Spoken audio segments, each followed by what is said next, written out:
Okay, so Abbasid review, what do we need the most help on? Yeah. Government, okay. Economics, foreign contacts. So pretty much same things as always, right? Beautiful. All right, let's get started then.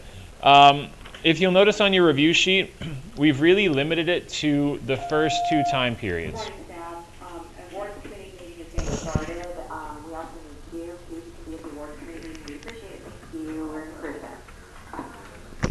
Okay. So we limited this to just the first two eras, the Foundations era and the Post-Classical era, because obviously the Abbasids fall even before the Post-Classical era ends. So we don't even need the last three columns, the last three time periods. So when we look at government for this region from the Foundations era forward, the first thing we need to look at is the Bedouin era, for lack of a better expression. When the Bedouin are the dominant culture / civilization, and we'll use the term loosely when we talk about the Bedouin as a civilization because they are primarily nomadic, what do we know about their government?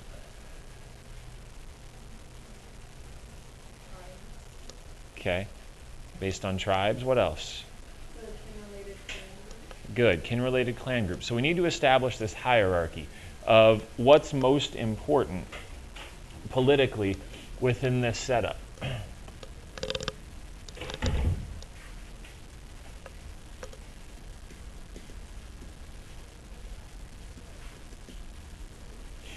And if you can think of this as a series of circles, one nested inside the other, the innermost circle is going to be your immediate family, your kin. Most people don't use that expression anymore when they talk about their family. It's fallen out of favor. I guess it just sounds a little antiquated. But kin just means family. Your immediate family groups as well as the immediate extended family. So your parents, your siblings, your parents' siblings, and therefore your cousins as well, plus grandparents.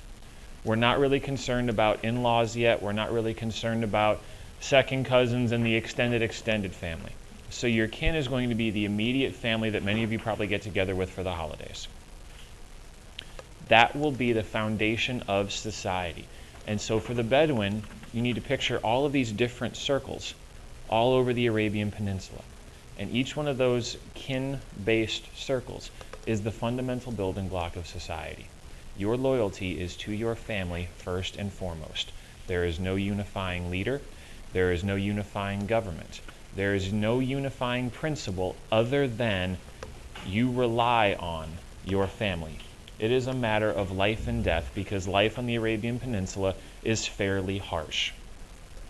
It's primarily desert, water is scarce, your food supply comes from your animal herds because we don't have agriculture yet.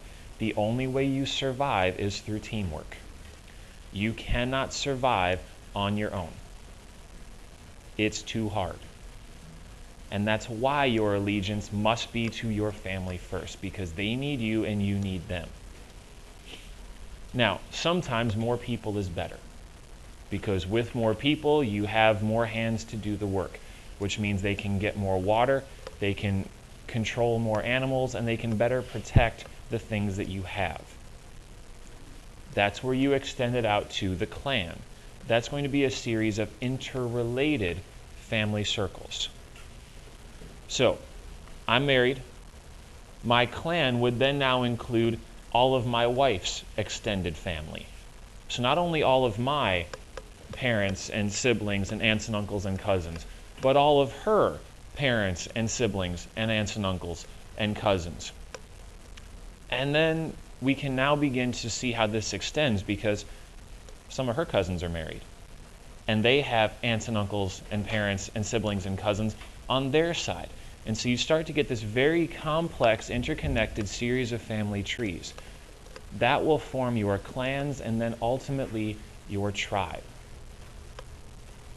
Tribes may even be a series of almost unrelated clans. Maybe there's like one family connection between this entire clan and that entire clan, but that's enough to bring them together.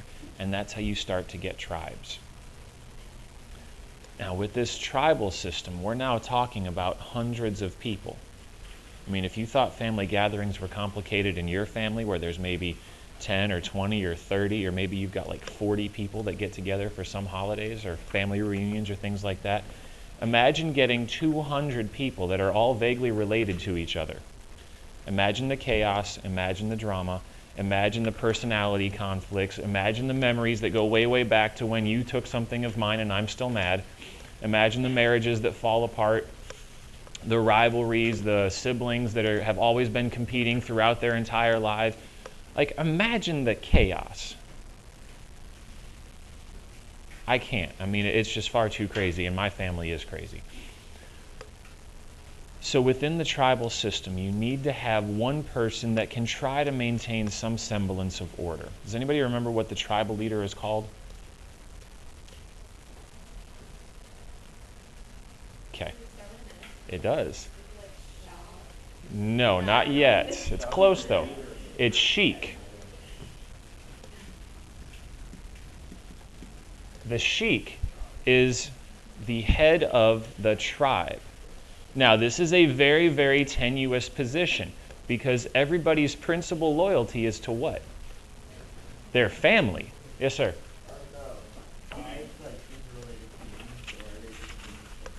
The tribes are usually that ever-increasing series of family trees. So, right, it's an interconnected series of clans that all have some vague connection to each other in some cases. Obviously, my cousins have zero connection with my wife's cousins and will probably never meet each other in their lives. But if we were living in this era, we would probably all be living together. And the only reason they would have any connection to each other is through our marriage. That's what you start to get with the clans and then the tribes, is this ever-expanding circle of vaguely connected people. And the sheik's job is to try to keep all of this under control, which is an impossible task because everybody's first loyalty is to what? Is it to the sheik? It's to their family. It's to their kin groups. It's not to the tribe, and it's not to the clan. So if there's a little spat, if there's a little dispute, if a marriage breaks up, if somebody steals somebody else's goat, if there's a fist fight and somebody breaks somebody else's nose, like that will sever tribal relationships or clan relationships because your first loyalty is to what? Your kin. Yes, sir. If you're married, would your wife be part of your own kin? And if there was support treatment? Well, right. She will become part of your immediate family circle, and then her family, by extension, becomes part of the larger clan. But now let's say you get in a dispute with her father. You get married, and you get in a dispute with your spouse's father. And there's a little bit of fisticuffs action going on. That means punching, by the way, for those that don't know. That would now sever, potentially, that clan relationship between your family and her family, or his, depending on who you married. And then your spouse is now in the unenviable position of which side do you go on? Do you stay with your married family, or do you go with your birth family? And that's probably going to be a question of gender. If a woman marries in, she's probably going with the husband. If it's a man, he's probably going back to his original family. It's called a double standard for a reason, because there's two. Okay, so this is the driving force behind life in the Arabian Peninsula all the way up until not even the birth of Muhammad, because Muhammad's birth doesn't change this.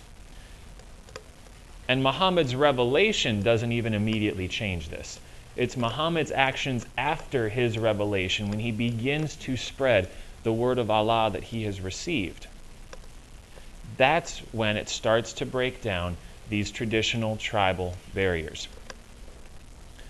And so it's only in the latter portion of Muhammad's life that we see this system begin to break down, and people become unified by this new faith called, everybody?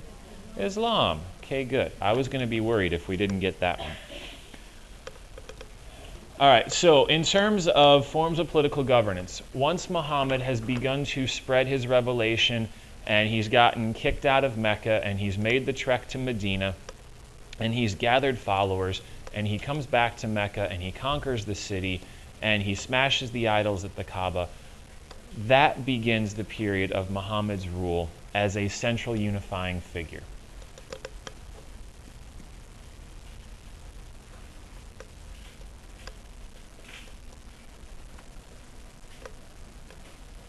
The problem is that doesn't last very long. Muhammad has only just begun to establish this new united civilization, and has only just begun to break these old traditions and patterns and trends when he passes away. And thus begins a new form of government and a new series of political problems. Now, what do we call the people? What's the title of the people that rule after Muhammad? Caliphs or caliphs. And the interesting thing about the Caliphate, it's a different style of leadership than we've seen in many other civilizations. Because the caliphs are not just political rulers. What do they also do? They lead the faith. And so it's almost two positions in one. The head of the faith and the head of the state, all wrapped up in one body. It's tremendous responsibility and also tremendous power. And the problem that then results is what? Right. Who follows Muhammad? So I don't really know where you want to put, and I forget where I put cultural influences. Okay.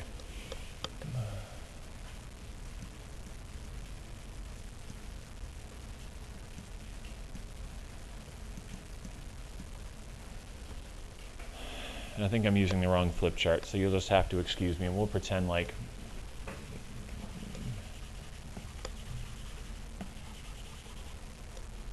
so this will just be, it's really hard to write nicely on these boards.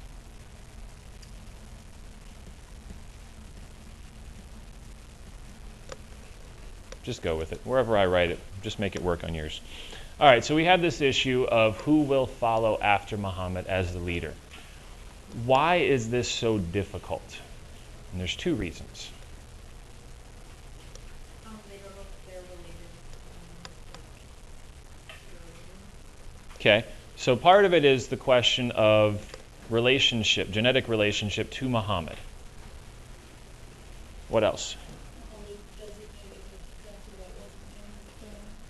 Good. And the story that comes out upon his death, and again, you'll have people that disagree with this, that'll say, no, Muhammad wouldn't have said that. This must have been somebody else. There are those that say that Muhammad did appoint his successor, and he appointed his successor to be Abu Bakr, who was someone not related to him. It was a friend, it was a close confidant, it was a follower from early on. It was somebody that knew the Muslim faith almost as well as Muhammad did. But he wasn't related. What makes this trickier is that Muhammad also did not have a son. He had a daughter, and the daughter got married. And so he had a son-in-law who was also his nephew. So there is a genetic tie, but there's no direct descent, at least as far as we've been able to figure out only looking at it historically. And so now there's a dilemma. Because clearly Muhammad got something special. Muhammad received this revelation from God. And God hadn't told anybody else, apparently, up until that point in the Arabian Peninsula. And so now you have this doubt and you have this fear amongst the followers in this new faith. If we don't pick somebody that Muhammad is related to, will God stop talking to us? Was Muhammad really that special, or did God just decide to start talking then? And he was like, eeny, meeny, miny, you. Now, that is kind of the crux of this issue between the two factions. The Shia fervently believe that it must be somebody related to Muhammad, genetically related as much as possible, to maintain that relationship with God. And for the Sunni, it's following what they believe Muhammad's, request was, which is that it be the best, I can't even talk this morning, the most able person, the one with the best knowledge of Islam, its teachings, its laws, the person best able to lead. And so this leads to the first four caliphs, who come from which group? The Sunni. And so throughout the remainder of this time period, we're going to have this problem with the succession.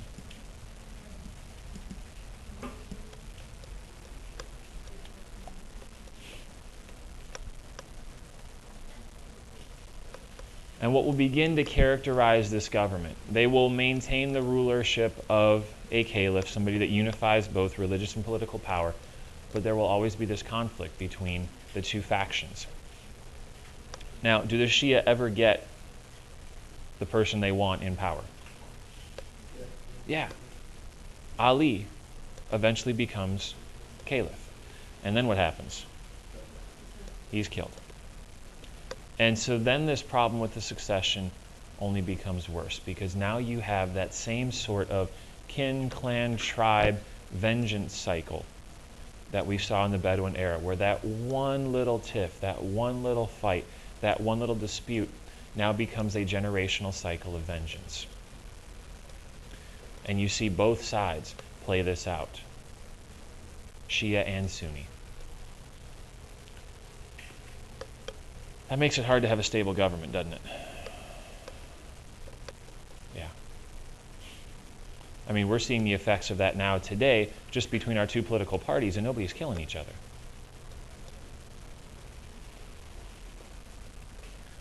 And so that sort of deeply rooted disagreement is very, very hard to overcome. Now, with all that being said, how successful is this empire? Phenomenally successful. I mean, they expand faster than any other civilization on the planet in history. What's that? Okay, maybe not the Mongols, but prior to that point, absolutely. And they last far longer than the Mongols did as well, so they got that going for them at least. All right, so we have our two different eras of rule, the Umayyad Caliphate and then the Abbasid Caliphate. The Abbasid lasts far longer. The Umayyad is a little bit of a transitional period. But what we see in both cases is this same cycle of growth and decline that we've seen in so many other civilizations throughout history. Sacrifice, cooperation, dedication to the cause early on. And then once it's established and the ball is rolling and things are going well, what happens to the leadership? Somebody either kills them, or they become corrupt, or they become selfish, or they become lazy. They haven't had to work for all those hard things up to this point. They've just been handed unbelievable wealth and power, and they're like, cool, awesome, I want to build a 50-foot tall statue of myself out of some exotic mineral just because I can. You, and you go build it. Or I want another palace because one is not enough, and in fact two is not enough, and then I will need many hundreds of servants because the last guy had only 100 servants and I need to show that I'm better than him, plus my clothes need to be awesome and changed daily, and I want brand new stuff, and I never want to wear the same thing twice because I am that awesome. That again is not a recipe for good government. So for any of you with political ambition, remember that. It's not about you, it's about the people. Now, as we follow that timeline, that's up at the top of the sheet. Under that government, we're going to see some amazing things happen. We're going to see incredible expansion in all directions, across North Africa, up through Turkey and Eastern Europe, across through what we would consider the Middle East, even into Western China and India. Incredible growth and expansion. But we're also going to see that weakness that comes from being too large and from having a fragmented political system. And so we're going to see, especially near the end of the Abbasid period, some significant changes happen in their government. not so much in how it's structured, but in terms of who's in charge. Now, one of the first changes that happens in government is that the Sultan will eventually change the name from Caliph to Sultan. The Sultan will stop leading. Who's going to start making a lot more decisions? The Vizier, the advisor. Uh-oh, that's not good.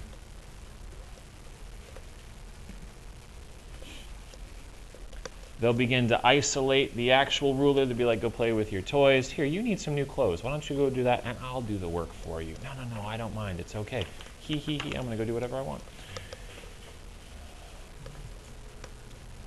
We go from that, then, to outside invasions that replace the existing government with new people. Who do we have to worry about first? Right. Persians, the Turks, and then ultimately, who's going to come in and finish this off? The Mongols. And the Mongols will not take power. They will simply annihilate the civilization and leave.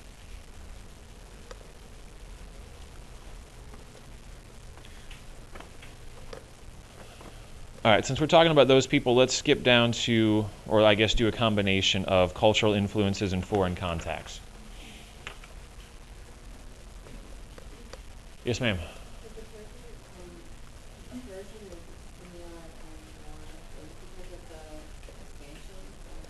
Mm-hmm. Yeah, I mean, the expansion certainly causes lots and lots of problems because the bigger your empire is, the harder it is to keep it all together and unified. You have to rely on more and more people in the outer limits of your empire to be telling you the truth and be doing exactly what you ask them to do. And that gets harder and harder the bigger it is. And the bigger it is, the more soldiers you need to secure all those borders, because the people outside of your civilization tend to get very, very jealous of your wealth and power, and they want it for themselves. And we see that in China, we see that here, we see that in India, we see it in Western Europe with all those feudal kingdoms. This happens time and time again throughout history. And the basic rule is, if you want a big empire, you better find a way to control it, and nobody has yet. All right, so as far as foreign contacts go, early on when we're talking about the Bedouin, who did they have interaction with?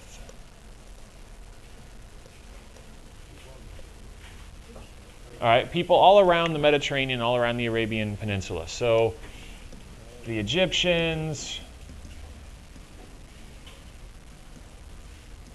the Byzantines, the Persians, all kinds of fun people. They're nomads. They move around a lot.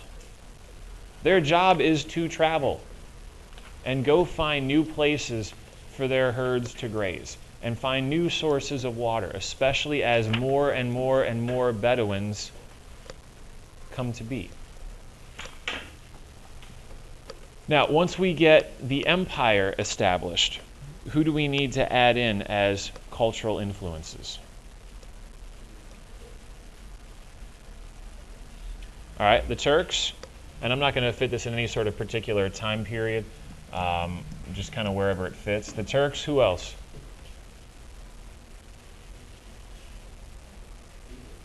All right, India, good. Who else? I'm getting old and my hearing is going, you have to speak up. Good, the Europeans. What else?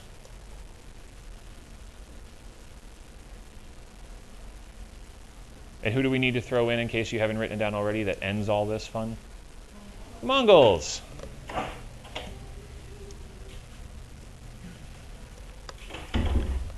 Okay, so let's talk about these groups and how they impact the Bedouin / Umayyad / Abbasid Empire. In no particular order, the Europeans. Are the Crusades a big deal? No, not for the Muslims. 9 Crusades, 1 gets derailed and goes to Byzantium because they get lost because they're men. Actually, it was on purpose, but that's okay. But for the Muslims, not really a significant threat. European military technology was significantly behind. I mean, the Pope's gathering up soldiers from all across Europe. I mean, France, Spain, England, Germany, and they all show up.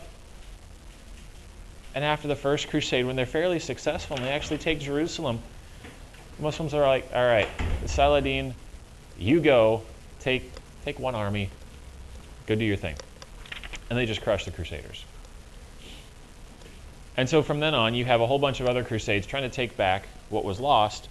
And for the most part, the Muslims are far more concerned with succession disputes and the Persians and the Turks. And the Crusaders aren't really a factor. Any other thoughts on the Crusades? Anything I forgot, left out? Yes, sir. Yes, there is definitely an economic benefit to the Muslims, though, because the Europeans show up in the Holy Land. They're like, oh my God, they have such cool stuff here. They have clothes that are way different because the Bedouin have access to all the stuff coming along the Silk Road. So like, silks and cottons and linens and muslin, which is not Muslim. They're totally different. Muslin is a cloth. Architectural styles, weaponry, and all of the lost knowledge from the Greco-Roman empires that the Arabs had preserved. And so over the next several centuries, Western Europe is going to become re-exposed to some of these things they used to know, as well as a whole bunch of stuff they'd never heard of before. And the benefit to Arabian civilization is a significant increase in trade with Western Europe. Now, the only problem is Western Europe doesn't have a whole lot to offer in trade, but they'll solve that problem later. All right, Mongols, we don't need to say a lot about them, but what do we need to say? All right, it destroys the empire. They come in and they literally behead the last caliph. And/or I also heard that because they didn't want to spill his blood, they rolled him up in a carpet and let their horses trample him. Either way. And at that point, the damage is done, and the Mongols move further west to attack the Mamluks in Egypt, and they get defeated. It's one of the few times they lose. But for all intents and purposes, Baghdad and much of the Abbasid Empire is left in smoldering ruins. Okay, what happens in India? Don't talk like that. What? They take over the northern part of it. Okay, they kind of take over the northern part of India. And what now happens culturally between the two groups?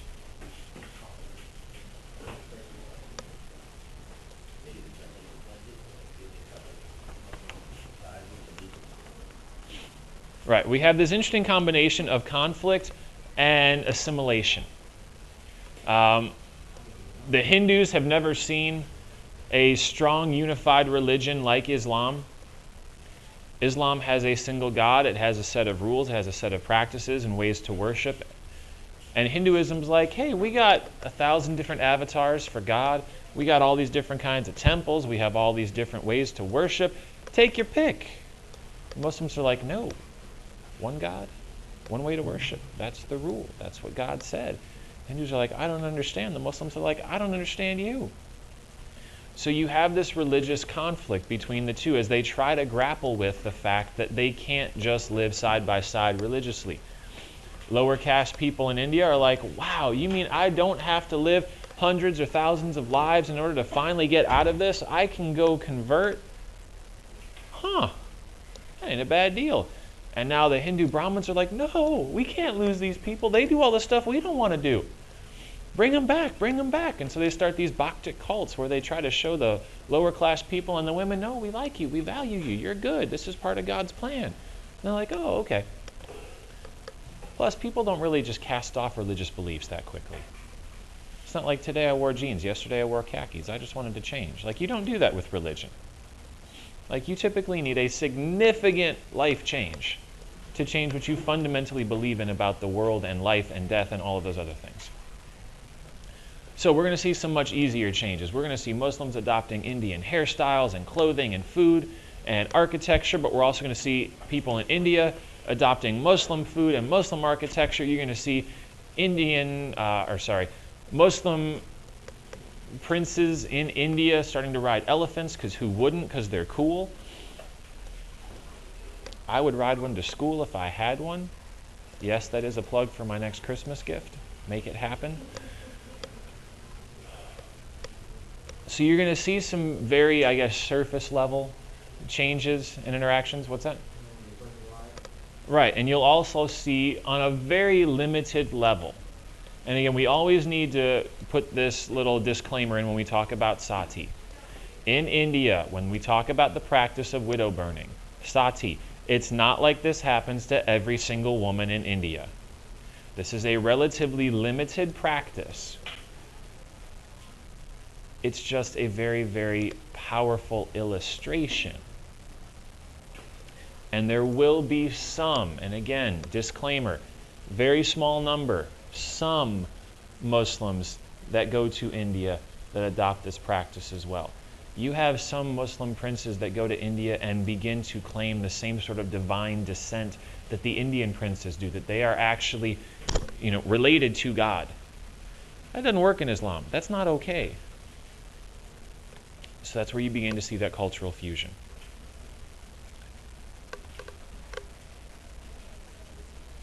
By the way, fun vocab word. What do we call that when you start to fuse two different religious beliefs? Starts with an S. Yes.